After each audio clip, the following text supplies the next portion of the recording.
I don't know about you, but what I've come to learn is that one of life's great ironies and great lessons for me to learn is that when I fully identify and then also fully embrace what I consider to be my imperfections, that's when I become the most perfect expression of who I'm meant to be. Hi, everyone. Chris Natzke here with Black Belt Leadership Speaking and Coaching with your Mind of a Champion tip of the week. I don't know about you, but there are times in our lives that really can have a profound effect on our entire lives. And particularly when these things happen in childhood and they continue to carry on with us into our adult years. One of those things happened when I was around 9 years old. I was over at my cousin's house and I was playing with a group of about 6 kids. And as usual, we were being led by my cousin's next door neighbor, Johnny. Johnny was this awesome kid. He was slender with red hair, freckles, but he had this amazing charisma to him, and everyone loved him. Everyone wanted to be like him. Heck, even the parents loved him because I can remember him like doing stand-up comedy routines in front of all the adults and entertaining them. And as usual, we were together that day, and we were talking about what we were going to be doing next for our next group play, and Johnny was the ringleader, and he started on this conversation about what it meant to be in shape. Having big, strong muscles and in the chest and in the biceps and in the triceps. And what I started to do is really identify with this because, I had been a superhero fan forever. In fact, at 5 years old, I was Batman.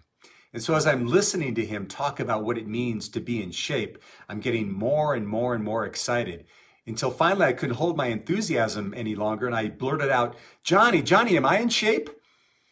And he looked at me and he smiled and he said, yeah, Chris, you're in shape like a watermelon.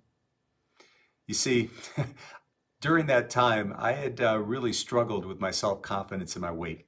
My mom called me husky, but quite honestly, I was pretty fat. In fact, many of the kids identified that, and there were many a times I was being referred to as Chris Fatsky at school.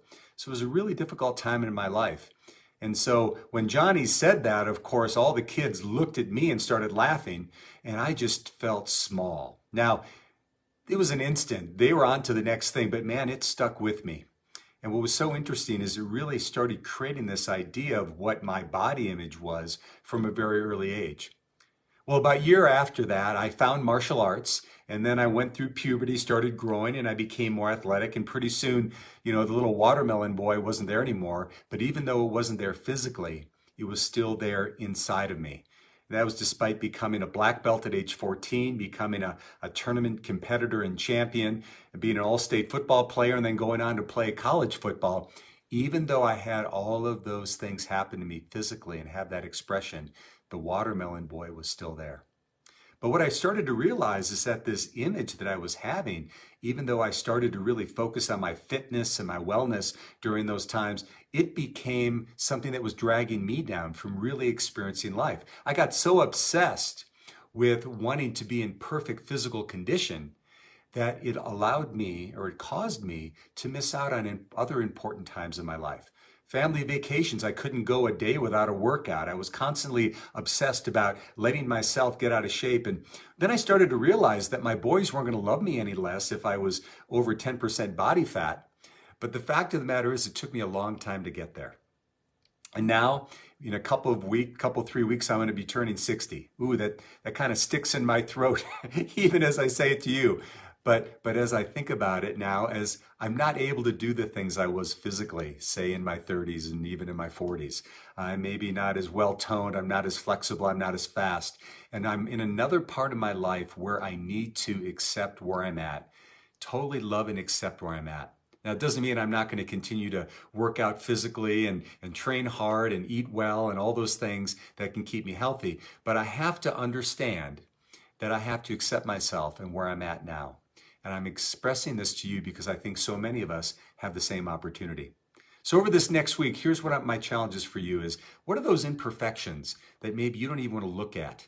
Those things that you don't like about yourself, that if you just stop for a moment and just fully accepted them and fully loved them and fully loved and accepted yourself for exactly who you were, wouldn't you then be able to be the champion you were born to be? And anyway, folks, if the watermelon boy can do it, you can do it too. So thanks so much for listening. This has been Chris Natzke with Black Belt Leadership Speaking and Coaching, and we'll see you next time on the Mind of a Champion Tip of the Week.